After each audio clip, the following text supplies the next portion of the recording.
Please তুমি চলে আসো, তুমি জানো আমি তোমার ছাড়া থাকতে পারি না। আপনারা জানলে সত্যি অবাক হবেন কেন জান্নাতের স্বামীকে গ্রেফতার করেছে পুলিশ। কাজে লাগিয়ে নগদটাকে জিতে নিন। আমাদের অ্যাকাউন্টে কিন্তু অলরেডি $19 অ্যাড। তাদের বিরুদ্ধে অনলাইন প্ল্যাটফর্মে জুয়া এবং সাইবার ক্রাইমের মামলায় তাদেরকে আটক করা হয়। সম্প্রতি একটি ভিডিওতে দেখা যায় তোহাকে জেলে প্রেরণ করা হচ্ছে এবং তার ওয়াইফ জান্নাত কান্না করতেছে এবং সেটি সোশ্যাল মিডিয়ায় ছড়িয়ে পড়ে।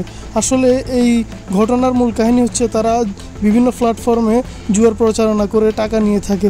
আমরা সকলেই জানি এটি একটি দণ্ডনীয় অপরাধ, কিন্তু তা সত্ত্বেও তারা অবাধে এই প্রচারণা চালিয়ে যাচ্ছিল। তো সাইবার ক্রাইম মামলার কারণে রিসেন্টলি তাদেরকে গ্রেপ্তার করা হয় এবং কোর্টে প্রেরণ করা হয়। বাংলাদেশে এমন অনেক কন্টেন্ট ক্রিয়েটার আছে যারা জুয়ার প্রচার করে থাকে। আসলে এটি সম্পূর্ণ অবৈধ, যার কারণে বাংলাদেশের লক্ষ লক্ষ তরুণ এবং যুব সমাজ ধ্বংসের দিকে। যারা টাকার প্রলোভনে অবৈধ প্রচারণা করে, আমি মনে করি তাদেরকে এভাবে জেলে পাঠানো উচিত এবং তাদের একটা শাস্তি হওয়া উচিত বলে আমি মনে করি।